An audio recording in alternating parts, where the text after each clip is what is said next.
Mahadev, almighty Mahadev में मैं आपका स्वागत करता हूँ।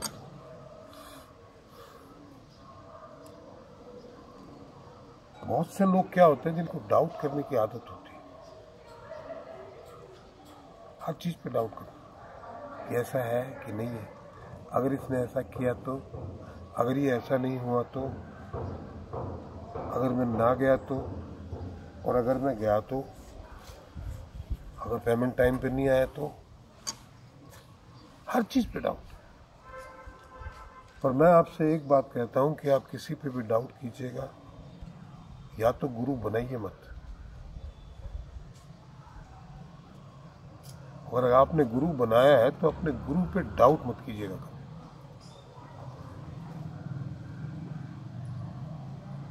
इस विषय पे अपन आज अभी चर्चा करेंगे। आपसे निवेदन है कि जिन लोगों ने अभी तक सब्सक्राइब नहीं किया है वो सब्सक्राइब कीजिए, शेयर कीजिए, कमेंट कीजिए, और जिन्होंने सब्सक्राइब किया है उनको कोटि कोटि धन्यवाद भैया। और आप सभी से कर जोड़ के निवेदन है, भाई कुछ कंट्रीब्यूट करो, क्योंकि मैं इसके बिना इसको कैसे कंटिन्यू करूं। बहुत से लोगों ने, बहुत से तो नहीं कह सकता, कुछ लोगों ने कंट्रीब्यूट किया है, 5-7 लोगों ने पिछले 1-2 दिन में, तो मैं उनका कोटि कोटि धन्यवाद करता हूं। अब अच्छा, फेसबुक पेज भी लाइक कीजिए, एक्सो निशान भारद्वाज, ऑलमाइटी महादेव और द फैक्ट स्पीकर्स का, और अपना 1 मिनट का वीडियो ज़रूर बना के भेजिए। और 10-10 सब्सक्राइबर जोड़ने ही जोड़ने अभी है, बहुत सारी डिमांड कर दी, पर आप कर लेंगे मुझे पता है। अब अपन बात करते हैं कि गुरु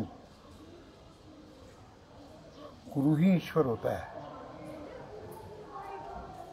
हमें हमारे गुरु जी कह दें कि यहाँ से कूद जाओ, हम कूद जाओ, 2 मिनट नहीं लगाते। वो जाने जिसने कहा है, क्योंकि उसकी जिम्मेदारी है बचाने की, और वो अगर चाहता है कि आप मर जाएं तो इससे अच्छी कोई गति नहीं है, क्योंकि उसे मालूम है कि आपकी किस प्रकार की मृत्यु से आपकी गति होगी। और अल्टीमेटली आपकी गति के लिए, आपके अच्छे बुरे कर्मों के लिए गुरु ही जिम्मेदार है।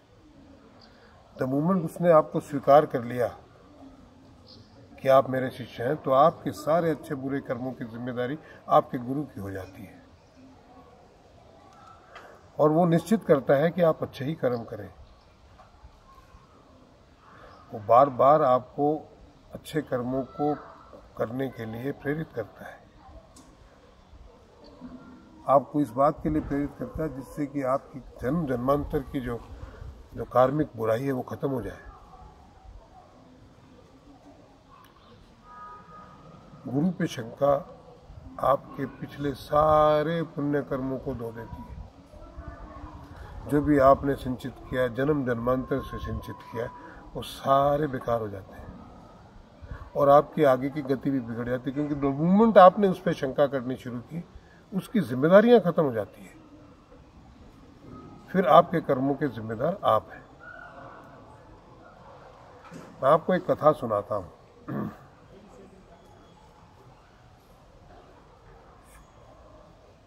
व्यास जी के पुत्र थे सुखदेव जी, जिन्होंने महाभारत लिखी थी व्यास जी ने।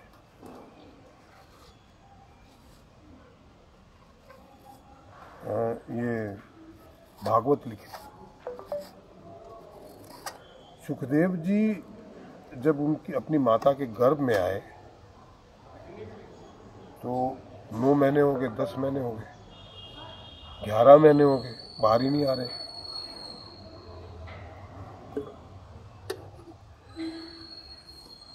व्यास जी ने बालक से प्रार्थना की कि बेटा तेरी माँ को बड़ी तकलीफ हो रही है, तू बाहर आ जाए। पूर्ण विकसित हो चुके थे, तो सुखदेव जी अंदर से गर्भ से उनको कहते थे कि मैं बाहर नहीं आऊंगा, मुझे माया घेर लेगी। निरंतर प्रार्थना करते करते 16 साल हो गए, 16 साल तक माँ के गर्भ में रहे।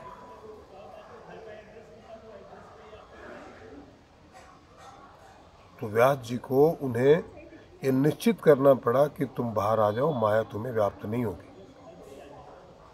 बाहर आ गए, आके सीधे जंगल में चले गए। और वो पीछे पीछे, क्योंकि 16 साल का बालक तो चलना फिरना सब जानता है।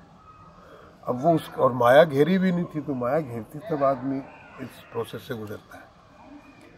वो 16 साल का बालक जंगल में चल रहा है, वहाँ पे जंगल में कुछ स्त्रियाँ नग्नावस्था में नहा रही थी पानी में, और व्यास वो सुखदेव जी वहाँ से निकले, उनको कोई फर्क नहीं पड़ा। पीछे पीछे भागते हुए वृद्ध मेरी उम्र के व्यास जी जब निकले तो उन्होंने अपने आप को ढकने का प्रयास किया। तो उन्होंने कहा कि मैं तो वृद्ध हूँ, मुझसे कैसा पर्दा? बोला आपको माया व्याप्त है, उनको व्याप्त नहीं है। क्योंकि स्त्रियों के पास सिक्स सेंस होता है, उनको पता चल जाता है। अब जब गुरु बनाने की बात आई तो सुखदेव जी को ये घमंड कि भी मैं दुनिया में अकेला ही ऐसा व्यक्ति हूँ इस पृथ्वी पे जिसको माया व्याप्त नहीं। यहाँ पे तो ईश्वर भी जन्म लेता है तो उसको माया व्याप्त होती है। तो मेरा गुरु कौन हो सकता है? वो सीधे विष्णु लोक पहुंच गए। विष्णु लोक से उनको बाहर भगा दिया गया कि आपका गुरु नहीं है, इसलिए आप विष्णु लोक में प्रवेश नहीं पा सकते, क्योंकि सबसे नुगरे को कहीं भी प्रवेश नहीं मिलता भाई।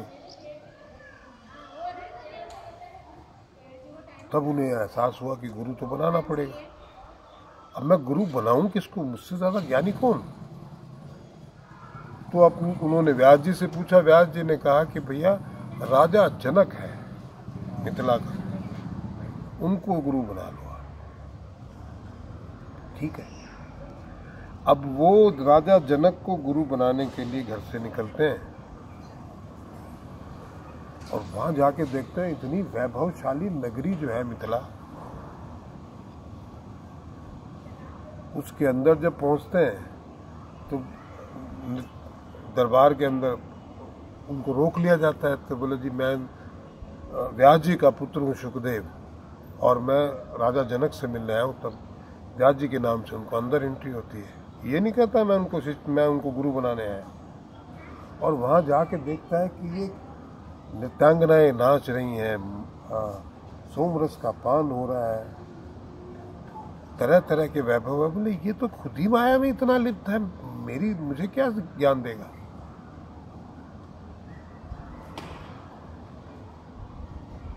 कहता यही है कि साहब पिताजी ने ये कहा है कि मैं आपको गुरु बना लूं, मेरी इच्छा नहीं है। शक, आप उन्हें गुरु बनाने चले हैं और उन पे ही शक। तो बोलते ठीक है, अभी 1 महीने बाद आइएगा, आप देखते हैं। हर बार वो जाते हैं, हर बार ऐसा ही होता है, क्योंकि शक। फिर उनको भेजते हैं व्यास जी कि गुरु पे शंका नहीं करनी चाहिए। बस धरती पे एक ही आदमी है जो आपका सही गुरु बन सकता है। मैंने खुद भी अपने आप को इस योग्य नहीं समझा है। फिर जाते हैं, रास्ते में देखते हैं कि एक वयोवृद्ध महिला मिट्टी उठा के और उस पासी में बहुत ही तेजी से बहते हुए नाले में डाल दी है। तो सुखदेव जी पूछते हैं कि माता आप क्या कर रही हैं? बोला मैं ब्रिज बना रही हूँ इस पे, मुझे उस पार जाना है और ये नाला बड़ा तेजी से बह रहा है, तो मैं इस पे पुल बना रही हूँ।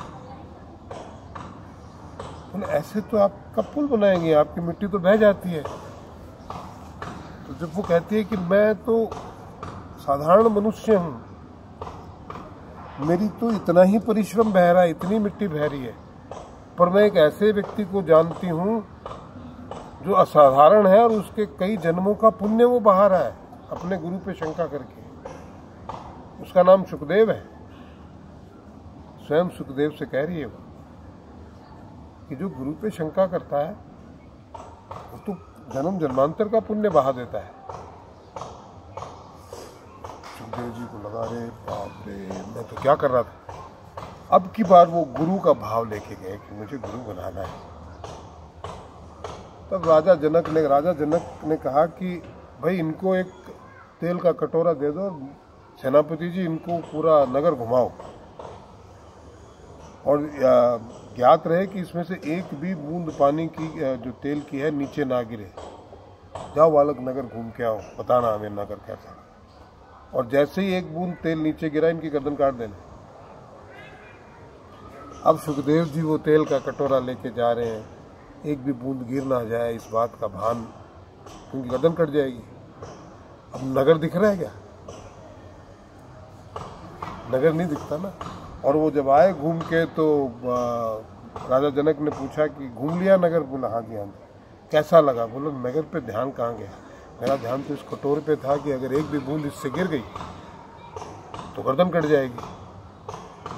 तब उन्होंने सुखदेव जी को दिखाया कि उनका एक पैर बोलते हुए पानी में, गर्म पानी में, और सामने नृत्यांगनाएं चल रही। बोले मेरा ध्यान निरंतर ब्रह्म की तरफ रहता है, जैसे तुम्हारा कटोरे की तरफ। तो मुझे ये जो वैभव है दिखाई नहीं देते। और तब उन्होंने उनके चरणों में पड़े और उन्होंने उसको शिष्य बनाया। ये तो बनाने से पहले की घटना है। अब आपने बना लिया गुरु और उसी पे शंका करेंगे तो क्या हाल होगा आप सोचिए। तो गुरु पे never doubt your master, you will not be able to learn anything. You have to have a full faith in your master. If you believe he is your master, once you believe that he is my master, then you have to leave everything to him. He is responsible for all your karmas.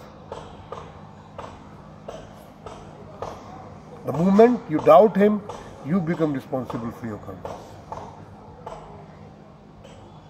तो जो मेरे मित्र कहते थे थोड़ा बहुत अंग्रेजी में बता दिया करो, जितनी मुझे आती है मैंने बताई है। आज के वीडियो में इतना ही। आपसे निवेदन है कि प्लीज़ सब्सक्राइब कीजिए, शेयर कीजिए, कमेंट कीजिए और कंट्रीब्यूट ज़रूर कीजिए भैया, चाहे कितना भी हो।